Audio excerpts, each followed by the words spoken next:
역시 이적 시장 마지막 날은 별의 별일이 다 생기는데요. 예. 또 레비 회장이 막장 협상하는 거 아니냐 했지만 사실 좀 복잡한 일들이 많이 있었던 것 같아요. 네. 저희의 영상 이후에 생겼던 24시간 동안의 풀 스토리 그리고 이 내막 결국에는 토트넘이 포로를 데려오게 됐는데 어떻게 타결이 됐는지 지금부터 부버지 김현민 기자와 함께 상세하게 알아보도록 하겠습니다. 일단은 뭐 이 사진을 보시면 아시다시피 네. 포로가 런던행 비행기를 탔어요. 예, 그 인터뷰도 다 했죠. 예, 이 정도면 저희가 뭐 이제 그 전에도 거피처리라고 말씀드렸다가 흔들렸지만 이 정도면 웬만해선 깨지기 어렵다. 뭐 메디컬 테스트에서 뭐가 네. 큰 문제가 발생하지 않는 이상, 근데 뭐 경기도 잘 뛰던 선수니까 예. 뭐 큰 문제는 없겠죠. 예, 저희가 이제 어제 영상에서 처음 이 딜의 위기가 온 게 토트넘의 문제다라고 이제 소개를 드렸는데 이게 포르투갈 내에서는 스포르팅 리스본 소식에 정통한 해코르드지 포르투갈의 최대 스포츠 신문 중에 하나예요. 네. 여기서 먼저 이제 상세한 보도를 했습니다. 네. 그 뒤에 영국 기자들도 보도를 했는데 사실 해코르드만큼 그 사유를 명확하게 소개한 신문은 없었거든요. 뭐 그리고 거기다가 저희가 영상을 촬영하던 시점에는 이거밖에 없었죠. 예, 영국 기자들의 그 예. 얘기는 안 나왔던 때였어요. 그 뒤에 나왔어요. 저희가 예. 거기가 촬영을 다 끝내고 편집해가지고 올라가는 그 사이에 나왔던 거니까 예. 저희는 이걸 바탕으로 얘기할 수밖에 없었고, 또 이제 이거 내용이 상당히 신빙성이 있어 보이긴 했으니까요. 예. 거기다가 이제 레비 회장의 그동안의 행적들을 보면은 충분히 그럴 수 있다라고 생각이 들어서 이제 그런 영상들을 찍게 된 거였죠. 그리고 사실 뭐 우리가 뭐 직접 그 상황을 들여다본 게 아니기 때문에 진실은 모른다고 하더라도 저희가 마지막에 설명드리겠지만 마지막까지도 해코르드가 조금 더 디테일한 보도를 하고 있기 때문에 뭐 일단은 이게 근거 없는 얘기는 아닐 것이다. 네. 어떻게 된 얘기냐면 처음에는 이제 스포르팅 리스본하고 토트넘하고 포로에게 존재하는 4,500만 유로 바이아웃 금액을 지불하는 것으로 합의를 했어요. 네.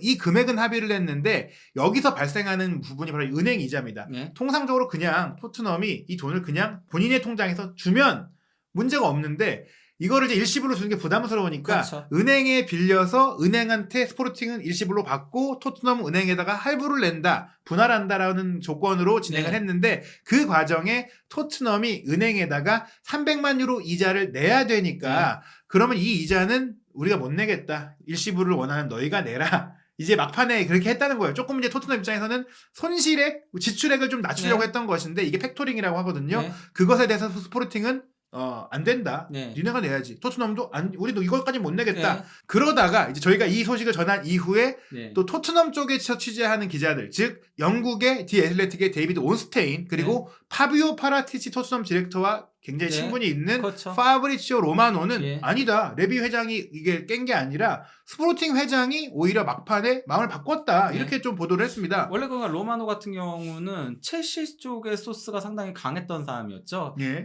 그러다가 이제 그 파라티치랑 콘테가 이제 토트넘으로 이동을 하게 되면서 토트넘 쪽 소스도 상당히 많이 강화가 되면서 조금 잉글랜드 전체로 넓히게 된 케이스였죠. 예, 사실 이제 뭐 콘테 감독도 디마르초랑 친한데 또 이 로마노 기자도 네. 디마르초 밑에서 일하기도 했고 그렇죠. 뭐 이탈리아 계열이니까 네. 뭐 네트워크가 있을 겁니다. 데이비드 온스테인은 뭐 긴 내용은 아니지만 이렇게 썼어요. 스포르팅 리스본에 이제 페데리코 바란다스 회장이 리그 결승전 뛰고 나서 포로한테 이제 가면 돼라고 허락을 했는데 갑자기 취소해갖고 혼란에 빠졌다. 즉 네.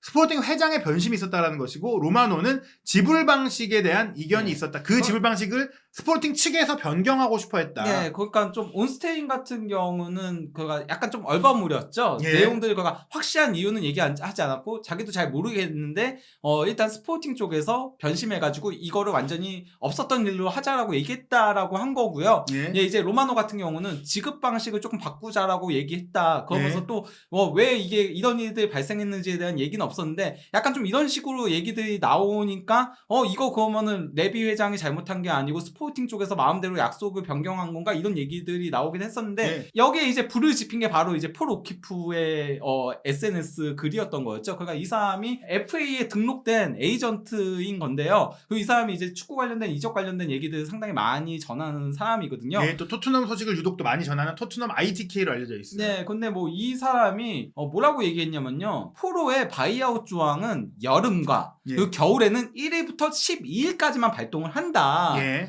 그러다 보니까 스포팅 쪽에서 이거를 깨버린 거다. 예.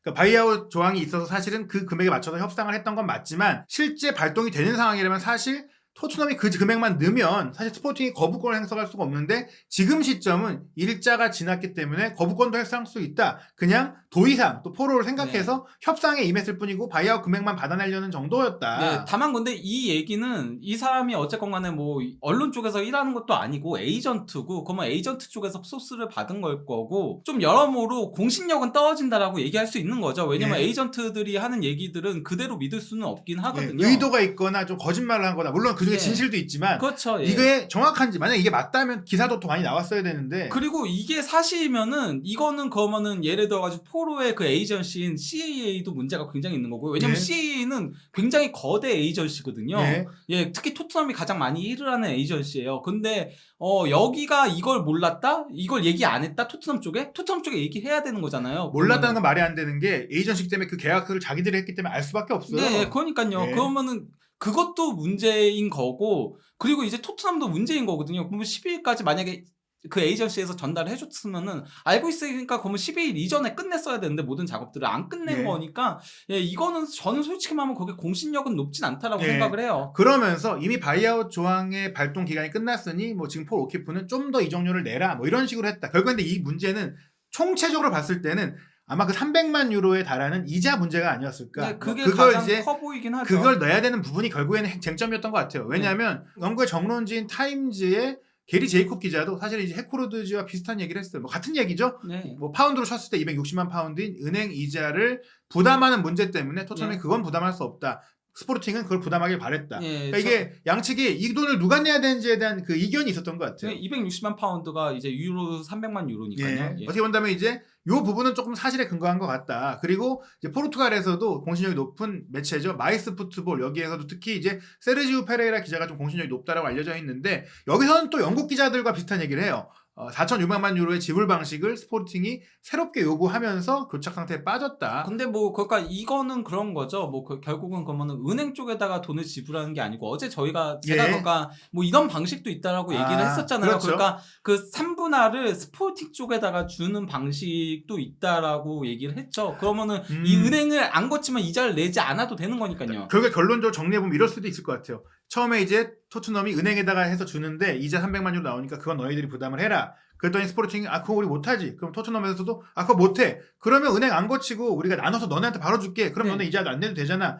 그러니까 이제 아니 그냥 우린 일시불로 받을 건데 지불 방식에 이견이 있는 거잖아요. 네. 이렇게 해서 무산됐을 수 있다. 이건 저희의 이제 가정인데 지금까지 얘기를 보자면 결국엔 이 문제다. 은행 이자 문제다. 그런 가운데 이제 포로의 협상이 끝난 게 아니다라고 했어요. 처음에 온스테인은 오프라고 했기 때문에 깨진 네. 건가 했는데 그 뒤에 다시 많은 기자들이 오프는 아니다. 온스테인도 오프는 아닌 것 같다더라. 예, 왜냐면은 벨레린 협상을 계속 하고 있더라. 스포팅이. 예. 결국에 그러면서 로마노도 양측 모두 지금 협상을 하고 있고 특히 이제 뭐 사실 독점으로 먼저 선공개를 하진 않지만 후속 보도는 열심히 하는 뭐 취재력이 있는 풋볼 런던의 알렉스터 골드 기자가 네. 뭐 자신의 이제 풋볼 런던 그 Q&A 코너에서 팬들이 물어보니까 레비 회장이 이게 깨지면 본인이 조금 이제 그 압박감을 느낄 수 네. 있다. 비판 받을 수 있기 때문에 그렇죠. 열심히 하고 있다. 예, 왜냐면은 이게 그러니까 은행 이자 때문에 깨져도 문제인 거고요. 예. 만약에 그 오키프의 주장이 사실이라면은 그건 더 큰 문제거든요. 예. 그럼 12일 동안 뭐 했냐고 이러면은 의리되는 거니까 예. 토트넘이 말 그대로. 왜냐면은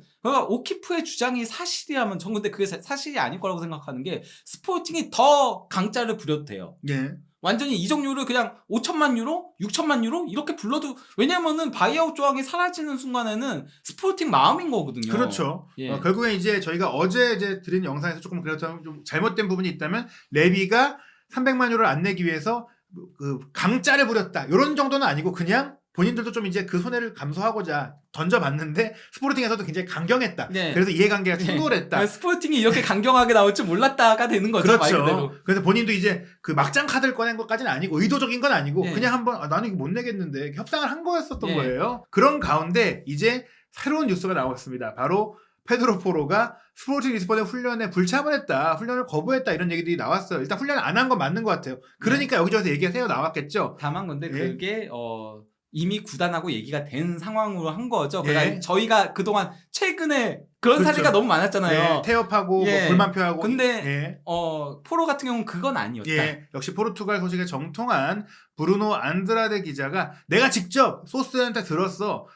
페드로 포로는 구단의 허락을 받고 훈련을 네. 빠진 거였어. 즉 네. 지금 이제 세부 사항이나 조건 협상들이 이루어지고 있으니까 거기서 훈련할 그런 상황은 아니잖아요. 왜냐면 네. 언제든지 또 가야 돼요. 아니, 왜냐면 협의가 바로 되면. 실제로 갔어요. 네, 가야 되니까 네. 훈련장에 있으면 안 돼요. 네. 짐 싸놓고 갈 준비를 하고 있는 상황이었다고 네. 봐야 돼요. 그러면서 이제 몇 시간 뒤에 땅 소식이 나왔습니다. 바로 이제 역시 로마노보다는 선배인 잔루카 디마루초가 한국 시간으로 1월 30일 새벽 5시 17분에 4,500만 유로에 던딜됐다. 이제 합의가 됐다. 그리고 네. 나서 이제 한 5시 52분 조금 지나서 로마노가 뭐 그래픽 작업하느라 시간이 걸렸는지 모르겠는데 토트넘이 다시 메디컬 테스트 스케줄을 잡았다. 원래 월요일이었는데 이뤄지지 못했고 화요일로 잡았고 네. 히얼 위고 컨펌한다. 이제 이거 하러 온다는 얘기예요. 그리고 저희가 뭐 초반에 이제 보여드렸듯이 나왔어요. 공항에 왔고 기자들도 공항에 왔습니다. 공항에 왔다는 건 뭐냐? 그거 메디컬 테스트 하러 간다. 네. 그러면서 이제 얘기를 해요. 어떻게 된 거냐? 포로가 직접 얘기합니다. 저는 훈련 거부하지 않았습니다. 네. 부탁한 것입니다. 협상 중이니 부탁한 겁니다. 네. 정신 없었지만 스포르팅이 이해해줬고 네. 저는 매우 감사합니다. 네. 한 발자국 더 나아가는 게 기쁘지만 또 저에게 모든 걸 줬던 클럽을 떠나는데 스포르팅도 잘 됐으면 좋겠고 친구들이 많이 남아있는데 네. 친구들 모두에게 감사하고 저는 이제 꿈을 쫓아서 나아가겠습니다. 이제 뭐 네. 사실 업그레이드죠. 프리미어리그 진출이니까.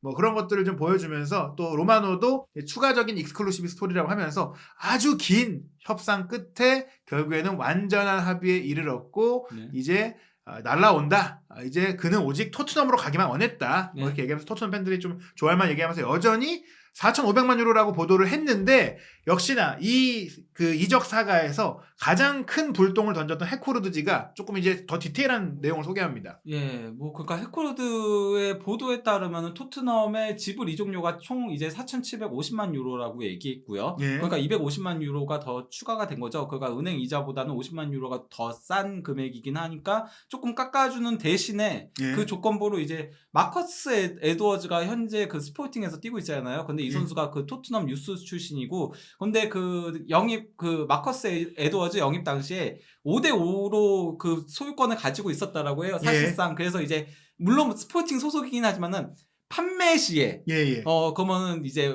그 이적료 수익을 50대 50으로 나누는 세론 조항이 있었던 거거든요. 예. 거기서 이제 토트넘이 15%를 포기한다. 예. 이렇게 되면 이제 스포팅이 65%의 이적료를 수령을 하게 되는 거고, 에드워즈가 이적을 한다면 예, 만약에 에드워즈가 어떤 팀으로 가든지 딱 뭐 쉽게 얘기해 드리면 100억 원의 이적료가 나왔다. 그러면 스포르팅이 65억 가져가고 토트넘이 네. 35억이다. 원래 50억, 50억이었는데 네. 즉 이제 토트넘이 좀 미래 수익을 포기한 거예요. 그리고 이제 은행 이자도 50만 유로는 깎았지만 이 은행 이자까지도 거의 내는 수준이다. 그럼 이거는 레비 회장이 원하는 걸 거의 이루지 못했다고 봐야 될 것 같아요. 뭐 근데 어쨌건 간에 이건 해코르드의 보도인 거고 아직 뭐 확실한 조항이 나온 건 아니잖아요. 실제 예. 왜냐면은 포르투갈 쪽은 보기가 쉬워요. 예. 포르투갈은 무조건 이적하면은 아예 올려요. 공시하는 거예요. 예. 예. 정말 올려버리거든요. 유한회사니까 예. 공시를 해야 되는데 근데 이렇게까지 디테일하게 나왔으면 아마도 해코르드지가 곧 공시될 자료가 있을 텐데 바로 이게 반박당할 내용을 뭐 이렇게 디테일하게 썼을까. 아마 저는 여전히 생각하는 건 서두에 네. 어제 나왔듯이 애초에 흔들린 것도 300만 유로 그 은행 이자 때문이었고 결국 이렇게 타결된 것도 좀 진행이 좀 말이 맞는다. 해코르드는 자신들의 주장을 전혀 바꾸지 않았거든요. 네. 결국에 이제 스포팅 입장에서는 만족스러운 거래입니다. 뭐 어쨌건 오피셜 뜨면은 확인이 예. 확실하게 되겠죠. 예. 누가 맞는지는. 예. 예. 그러면서 브루노 페르난데스가 6,300만 유로의 메뉴에 갔었는데 그에 이은 스포팅 구단 역대 최고 이적료 2위. 네. 그러니까 뭐 이제 브루노가 841억이었고 포로가 634억이니까 뭐 꽤 큰 돈이에요. 네. 근데 흥미로운 건 원래 브루노도 토트넘이 협상을 하다가 뭐 이제 문제가 좀 이제 안 풀려가지고 맨유로 가게 된 건데 뭐 어찌됐거나 그런 케이스가 많죠. 예. 토트넘은 좀. 좀 아쉽긴 해요. 뭐 그런 입장에서 또 토트넘은 뭐 그런 일을 어쨌든 재발하는 상황이 되진 않았고요. 포로가 왔기 때문에 이제 정리될 선수가 있습니다. 오른쪽 윙백이 지금 도어티 로얄이 있는 상태에서 스펜스까지 있었는데 포로가 오면 4명이다. 거기다가 스펜스는 애초에 콘테 감독이 안 썼죠. 예. 아예 정말 진짜 배제하다시피 하던 선수였죠. 예. 그리고 포로 영입 협상인 굴물살을 탈 때 브렌트포드가 임대 후 완전인적 옵션으로 오퍼를 했는데 토트넘이 거절했어요. 예. 완전인적 옵션 넣을 수 없다. 예. 근데 브렌트포드도 임대로만 못 쓴다. 예. 깨졌는데 알레스테어 골드 기자에 따르면 아틀레티코 마드리드와 사소올로도 이번 주에 제안을 했는데 스펜스가 이번엔 개인적으로 거절했다고 해요. 그러니까 예. 본인이 조금 더 성장하고 발전하고 싶다. 그래서 렌 쪽을 좀 원한다. 그러다가 이제 포로의 거피셜 히어리고가 뜨고 나서 이제 스펜스가 오늘 렌으로 메디컬 패스 받으러 간다 이렇게 했어요. 네. 근데 렌으로 가는 이유가 뭐냐? 렌이 지금 라이트백이 2명이나 부상으로 빠졌다. 예, 그러니까 뭐 하마리 트라우레하고 로렌츠 아시뇽하고 2명이 이제 부상으로 빠진 건데요. 스펜스는 임대로 뛸 팀의 최우선 조건으로 무조건 뛰어야 한다였다고 예. 하더라고요. 뛰어야 되고 또 어떻게 보면 토트넘은 렌과 협상이 잘 된 게 조 로든도 이미 보내서 뛰고 있거든요. 뭐 그래서 스펜스는 렌으로 갈 것 같습니다. 어찌됐거나 이제 포로는 토트넘에 이제 오게 된 것 같고 포로의 데뷔전은 2월 6일 오전 1시 30분에 있을 맨시티와 빅매치인데 이게 또 포로한테는 의미가 있는 경기죠. 예, 원래 예. 그가 지로나하고 맨시티 그 커넥션의 일부였죠. 시티 풋볼 그룹에서. 그쪽에서 키운 선수였기 때문에 그래서 이제 포로 같은 경우는 맨시티면 친정팀을 상대하는 거죠. 그리고 네. 안 그래도 이번 이적료에 맨시티도 어느 정도 수혜를 받거든요. 1,100만 유로에 세론을 가져가게 되는 거니까. 그렇죠. 그런 가운데 이제 사실 맨시티에 계약을 했었지만 맨시티 선수로 한 경기도 못 뛰었었어요. 아, 참고로 그 포로가 그 계약이 깨질 위기에 처했을 때 있잖아요. 예. 그때 몇몇 이제 뭐 기자들이라던가 아니면 뭐 이제 뭐 ITK라던가 이런 사람들로부터 맨시티가 이제 칸셀로 연결된 거 있으면서 예. 포로 하이제킹에 나서는 거 아니야? 예. 왜냐면 바이백 조항으로 2,500만 유로로 살 수 있었거든요. 그렇죠. 싸게 데려올 수 있으니까 그러는 거 아니야라는 얘기들이 있긴 했었죠. 예, 근데 하지만 뭐, 그런 일은 예. 없었죠. 그러니까 예. 맨시티는 애초에 포로는 생각을 안 하는 것 같아요. 뭐 자기네. 맨시티 스타일도 아니고 뭐 칸셀로가 나가니까 물론 그런 가능성도 상상해 본 것일 텐데 네. 어찌됐거나 토트넘으로 오게 됐고 하필 토트넘의 데뷔전이 또 본인이 몸담았던 바 있는 맨시티전이라는 것은 흥미로운데요. 과연 이렇게 어렵게 토트넘에 합류하게 된 포로가 어떤 활약을 펼쳐줄지 또 후반기 토트넘의 힘이 될 수 있을지 손흥민 선수와의 호흡은 어떨지 한준TV에서 토트넘의 후반기 스토리 모든 경기 네. 소식들도 확인하시기 바랍니다. 그리고 곧바로 칸셀로 스토리 나갑니다.